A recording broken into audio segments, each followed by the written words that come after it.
بسم اللہ الرحمن الرحیم۔ آج کی میری یہ گفتگو اپنے وطن کے ان علماء کرام کے نام، ان مفتیان کے نام، ان شیوخ کے نام اور ہمارے جو مذہبی مدارس ہیں، مدارس کے جو طلبہ، ان کے نام کے جو جمہوری جد و جہد کے اوپر یقین رکھتے ہیں، میں ان کے سامنے ولی کامل پیر و مرشد سید مختار الدین شاہ صاحب کی کتاب اسرار العروج کے چند اہم اقتباسات پیش کرنا چاہتا ہوں، شاید کہ ہمیں اس بزرگ کی باتیں ہی سمجھ میں آ جائیں۔ مختار الدین شاہ صاحب اسرار العروج کے صفحہ 21 پر لکھتے ہیں، پاکستان میں اسلام پسند مسلمانوں نے مغربی جمہوریت کی سیاست کو اختیار کیا اور اس کے لیے برابر 50 برس تک بڑی بڑی قربانیاں دی، مگر اس کا نتیجہ یہ سامنے آیا کہ مغربی جمہوریت، جس کی بنیاد ہی کفر تھی کہ عوام کی پسند کے قانون کی حکمرانی ہو، اس کفریہ نظام کو اسلام کا جز قرار دیا گیا اور اس کو دینی اہمیت حاصل ہو گئی، اور ہم نے اپنے ہاتھوں سے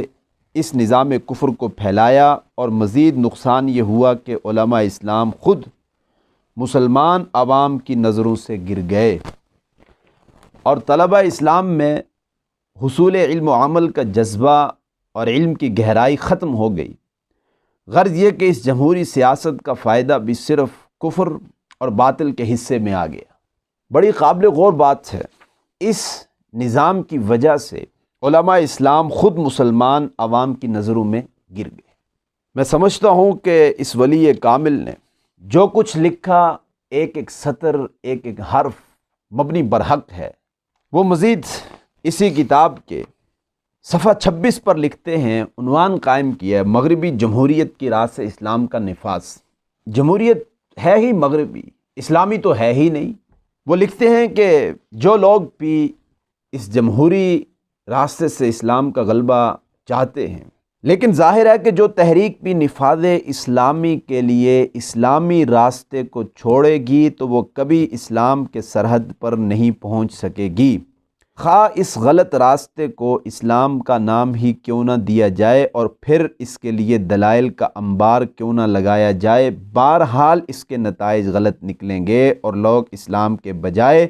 اسلام سے اور دور ہوتے چلے جائیں گے۔ اس کے بعد پھر وہ صفحہ 29 پر آپ نے ایک مستقل عنوان قائم کیا ہے، جمہوری نظام کی راہ سے آیا ہوا اسلامی نظام حقیقی معنوں میں اسلامی نظام نہیں ہوگا۔ اگر بالفرض جمعیت علماء اسلام، جماعت اسلامی، اہل سنت والجماعت، TLP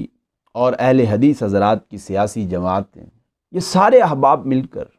جمہوری سیاست کے ذریعے اسلام لے بھی آئیں، تو مختار الدین شاہ صاحب تو لکھتے ہیں کہ پھر بھی وہ نظام اسلامی نظام نہیں ہوگا۔ بہرحال وہ اس بحث کے آخر میں خلاصتاً لکھتے ہیں، کہتے ہیں خلاصہ یہ کہ جمہوریت میں اسلام تلاش کرنا وقت کا ضیاع ہے، اس راہ سے نہ کبھی اسلام آیا ہے اور نہ حقیقی معنوں میں کبھی اسلام آ سکتا ہے۔ یہ میں تو نہیں کہہ رہا، میں تو آپ کو پڑھ کر سنا رہا ہوں۔ ان بڑے بڑے مذہبی لیڈروں کو انہیں چاہیے کہ یہ اپنا احتساب کریں۔ اس کے بعد پھر وہ مستقل عنوان قائم کرتے ہیں صفحہ 30 پر، جمہوری نظام قوموں کے لیے تباہ کن ہے۔